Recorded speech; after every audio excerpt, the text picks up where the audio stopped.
Donc, bienvenue sur Kazaku.com. Dans la vidéo d'aujourd'hui, on abordera la formule de Taylor avec reste intégral. Donc, avant d'aller plus loin, donc on va élancer la formule de Taylor.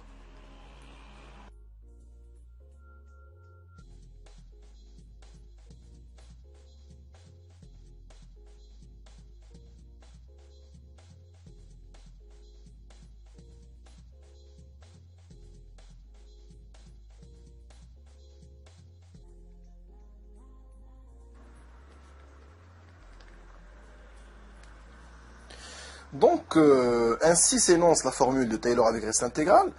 Elle nous permet, donc, en l'occurrence, d'approcher toute fonction de classe CP plus 1, c'est-à-dire dérivable P plus une fois. C'est-à-dire dérivable P plus une fois. Et en plus d'être dérivable P plus une fois, toutes les dérivées sont continues.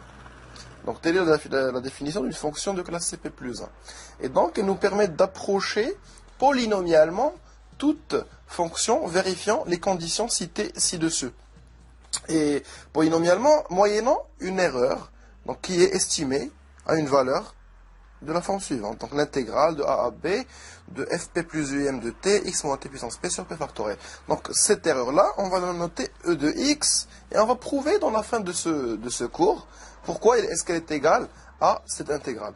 Si on applique la formule de Taylor reste intégrale à la fonction sinus, on s'aperçoit que quel que soit x appartenant, on va dire à R, sinus x est égal, donc on va développer au cinquième ordre, x moins x puissance 3 sur 6, plus x puissance 5 sur 120, plus l'intégrale, donc on va dire de 0 à x, voilà, de moins sinus t, puisqu'on développe au cinquième ordre, vous allez calculer la dérivée cinquième de sinus, et vous allez constater que la dérivée sixième par contre, la dérivée sixième, elle est égale à moins sinus t. Donc x moins t, puissance 5 sur 120, qui est 5 factoriel dt.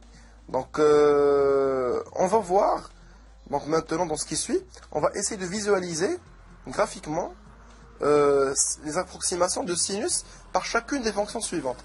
Donc au début, on va voir l'approximation par la fonction x moins x3 sur 6. Après, on va voir par x moins x3 sur 6 plus x5 puissance sur 120. Et par la suite, on verra une approximation encore plus précise, plus fine. Donc grâce à la fonction, donc si on développe à l'ordre 7, 120, moins x à la puissance 7 sur 5040, je pense. En effet, donc c'est x puissance 7 sur 5040 plus l'erreur, donc qui est une erreur du type intégral. Donc sans plus tarder, allons rendons-nous au site web, donc researchonline.de, et on va donc tracer les différents graphes pour approcher la fonction sinus. Donc commençons. Je vais saisir sinus x comme premier graphe, et comme deuxième et troisième graphe. Donc ici, le troisième graphe, je vais mettre l'approximation d'ordre 5, c'est-à-dire x puissance 5 sur 120.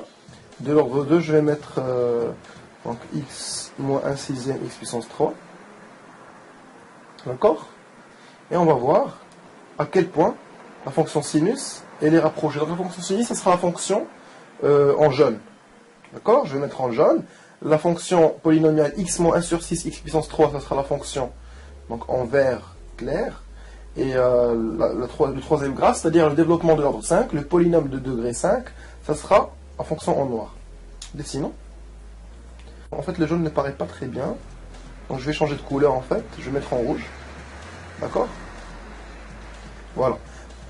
On se rend compte que la fonction en vert, la courbe de la fonction en vert, elle se superpose à la fonction sinus, c'est-à-dire la courbe en rouge.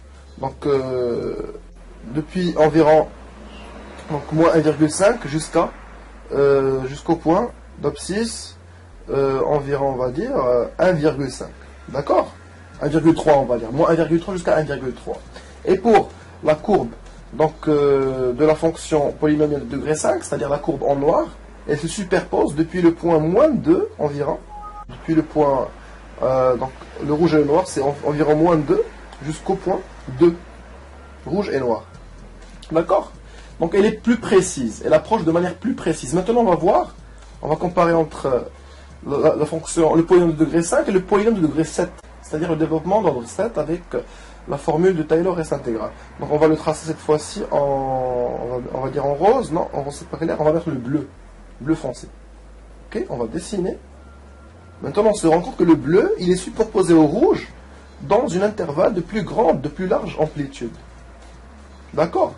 Donc, enfin voilà, donc à partir environ du point -3 jusqu'au point 3, on voit que le bleu se superpose au rouge. Et donc, en augmentant le degré du polynôme qui m'approche, donc la fonction sinus grâce au développement de Taylor, c'est un peu à la brute force, un peu une méthode un peu rustique. On va trouver un polynôme qui se superpose dans un assez grand nombre de points avec la fonction sinus. C'est-à-dire, si on prend par exemple le développement d'ordre 120, on va trouver qu'il y a beaucoup de parties du graphe en commun par rapport à ces deux approximations d'ordre 5 et d'ordre 7. Donc c'est ce que je voulais vous montrer graphiquement. Maintenant qu'on a approché graphiquement la fonction sinus, on va faire une petite interprétation graphique donc de l'approximation de Taylor. L'approximation taylorienne, on va faire une petite interprétation graphique. Donc, écrivons déjà. Donc on va faire l'interprétation pour le deuxième ordre. Donc, si on écrit f de x égale à f de a plus f' de a fois x moins a plus f seconde de a x moins a au carré sur 2. Bien sûr avec le reste intégral. Donc dans un premier temps on va estimer une erreur. Donc on va dire ex. D'accord? Sans trop rentrer dans le détail. Donc si je vais tracer un petit graphe.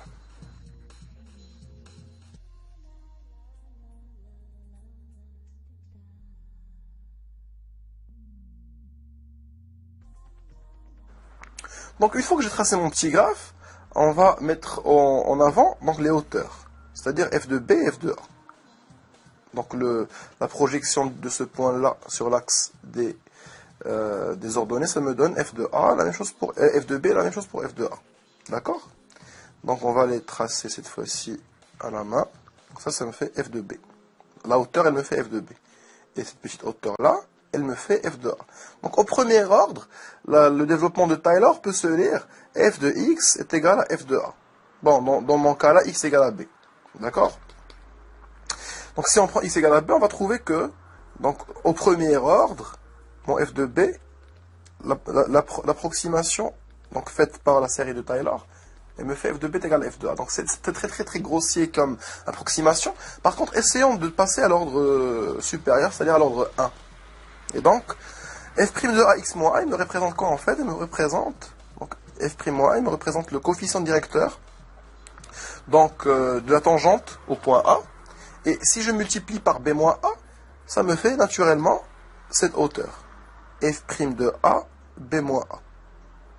Donc pourquoi ça me fait cette hauteur? Parce que ici j'ai une fonction affine, lambda x, avec lambda c'est égal à f' de a. Et si je prends ce point-là comme origine de mon repère, alors la distance b moins a, donc son image, elle me fait donc ce point-là, grâce à la fonction affine que je viens de citer.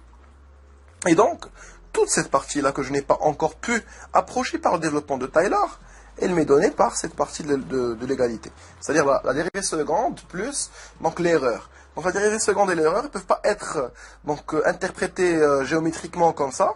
Donc on va faire un petit passage à la science physique. Donc lorsqu'on effectue le passage à la science physique, et en l'occurrence dans le domaine de la mécanique du point, et qu'on considère un point, donc on va noter petit s, qui se déplace avec une accélération constante. C'est-à-dire que x point de t égale à une accélération que je vais noter grand A, d'accord? Et l'intervalle de temps dans lequel il se déplace, donc il est compris entre petit a et petit b, si j'ai le x de t. D'accord. Donc le x point de t est constant, et donc en intégrant deux fois, je vais trouver que x de t, il est égal à 1 demi grand A fois t moins petit a au carré, d'accord? Plus x point de a fois t, bon a bien sûr, plus x de a. Donc en dressant une analogie avec ce que j'ai déjà dans mon équation de Taylor, dans ma formule de Taylor, ici le grand A c'est le f seconde de petit a, le x point de a c'est le f' de petit a, et le x de a c'est le petit f de a. Dans le cas où grand A est constant. Mais si le grand A n'est pas constant, je garderai toujours le f seconde de a, mais je vais ajouter une erreur. Donc je vais noter E de t. Donc retournons à ma formule de Taylor. Donc ici on a interprété le f seconde comme étant une accélération, le f' comme une vitesse et le f comme une position initiale. Donc loin de la physique maintenant, on va essayer d'exhiber ce E de x, cette erreur-là. Essayons de l'exhiber. Donc si on considère une fonction qui est de classe C1 sur un intervalle i, avec a et x appartiennent tous les deux à i. D'accord? Donc on sait tous que f de x, elle est égale à f de a, plus l'intégrale de a à b de f' de t dt. Vous pouvez le vérifier immédiatement. Donc dans le cas où f elle est de classe C1.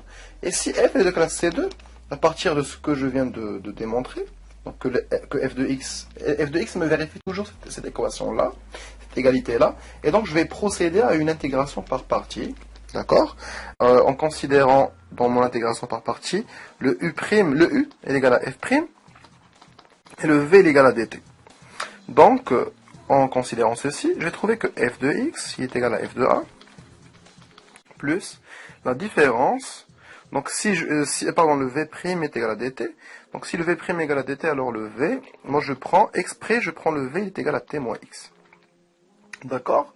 Et au cas où u est égal à f', bien sûr u' est égal à f seconde. Donc j'ai f de a plus le u fois v, c'est-à-dire f' de t fois t moins x, entre, donc, pardon, ici j'ai un x, entre a et x, d'accord, moins l'intégrale de, donc puisque là j'ai un u et un v', moins l'intégrale de u', v, c'est-à-dire que c'est moins l'intégrale de f seconde de t, t moins x, donc entre petit a et petit x. Et donc pour simplifier encore cette expression, on va trouver, donc on va calculer la différence entre a et x de f' de t, t moins x. Donc au point x, quand vous pouvez voir, cette fonction elle s'annule. Mais au point a, donc j'ai trouvé 1 moins f' de a fois a moins x, d'accord, fois a moins x, donc plus l'intégrale de f seconde de t fois x moins t entre a et x. Donc le moins avec le moins, ça me fait donc f' de a fois x moins a. D'accord, donc ici j'ai retrouvé mon développement en série de Taylor pour les classes CP+2, donc comme on l'a énoncé tout à l'heure dans le début du cours.